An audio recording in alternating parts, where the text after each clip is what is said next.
Oke, Assalamualaikum warahmatullahi wabarakatuh. Kami dari kelompok 3 akan menjelaskan mengenai tinjauan umum etika. Mungkin bisa di next.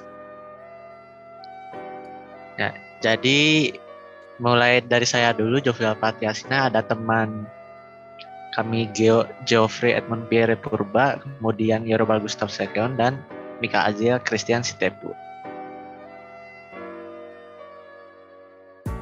Oke, apa itu etika? Jadi menurut KBBI, etika adalah ilmu tentang apa yang baik dan apa yang buruk dan tentang hak dan kewajiban moral atau akhlak. Bisa disebut akhlak. Apa bedanya filsafat dengan ilmu pengetahuan? Jadi filsafat menurut KBBI itu adalah pengetahuan dan penyelidikan dengan akal budi mengenai hakikat segala yang ada, sebab, asal, dan hukumnya atau ilmu yang berintikan logika. Kemudian ilmu pengetahuan menurut KBBI adalah pengetahuan merupakan segala sesuatu yang diketahui. Ilmu pengetahuan merupakan pengetahuan yang disusun secara sistematis dengan kaidah tertentu untuk menjelaskan gejala dari pengetahuan tersebut. Nah, di sini kita bisa lihat diagramnya. Jadi yang paling luar itu adalah ilmu pengetahuan. Jadi di dalam ilmu pengetahuan itu terdapat etika dan filsafat. Kemudian di dalam etika itu sendiri terdapat filsafat. Jadi filsafat itu termasuk di dalam etika dan ilmu pengetahuan. Nah, dan di sini ada moral dan norma. Jadi menurut KBBI, moral diartikan sebagai ajaran tentang baik buruk yang diterima umum mengenai perbuatan, sikap, kewajiban, dan sebagainya.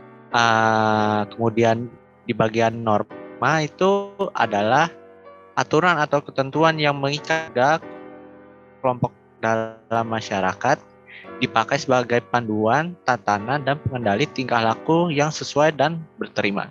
Jadi di sini etika yang tadi itu merupakan gabungan antara moral dan norma. Selanjutnya, saya akan menjelaskan mengenai macam-macam etika. Etika sendiri terbagi menjadi dua, yaitu etika deskriptif dan etika normatif. Yang pertama itu etika deskriptif.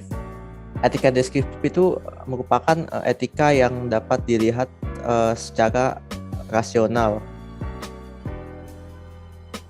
Jadi perilaku manusia yang dapat dilogikakan untuk memenuhi tujuan manusia. Contohnya itu menjaga sopan santun ketika berbicara di depan umum. Kemudian selanjutnya ada etika normatif. Etika normatif itu merupakan norma-norma yang berdasarkan lingkungan masyarakat. Kalau tadi etika deskriptif itu berdasarkan logika atau penalaran, normatif ini lebih bergantung kepada lingkungan. Contohnya itu ada kejujuran, disiplin, dan tanggung jawab. Untuk selanjutnya terkait pelanggaran etika. Menurut KBBI, pelanggaran artinya adalah perbuatan yang melanggar. Kemudian arti lainnya dari pelanggaran itu merupakan tindak kejahatan atau tindak pidana. Kemudian untuk pelanggaran etika sendiri yaitu tindakan yang melanggar etika yang sudah berlaku dalam lingkungan masyarakat.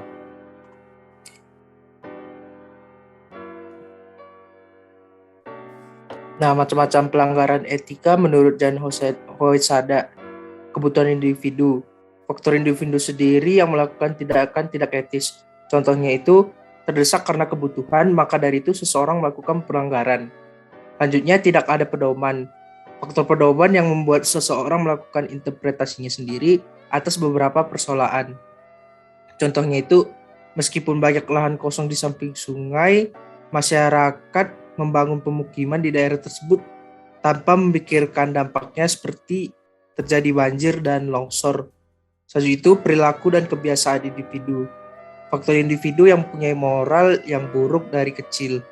Contohnya itu Seseorang yang keluar masuk penjara dikarenakan perilaku dan kebiasaan yang buruk membawanya hingga dewasa. Selanjutnya itu lingkungan tidak etis. Itu faktor lingkungan bisa mempengaruhi sifat orang tersebut. Contohnya, seseorang yang hidup pada lingkungan buruk mempunyai sifat dan perilaku buruk juga sesuai pada poin 3 pada perilaku dan kebiasaan individu. Selanjutnya itu perilaku atasan. Itu faktor atasan yang menjadi contoh kepada para bawahannya. Contohnya itu seorang atasan yang melakukan perilaku buruk membuat para pengikutnya juga melakukan hal yang buruk.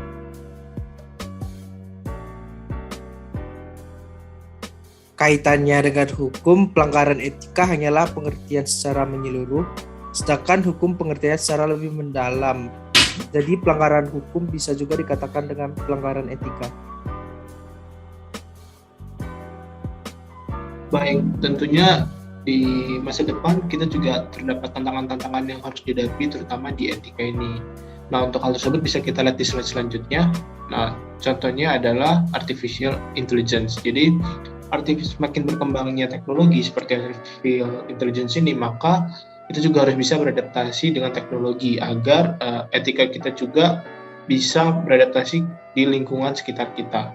Mungkin itu saja yang ingin kita bahas mengenai etika di presentasi ini. Mohon maaf jika ada salah kata. Terima kasih.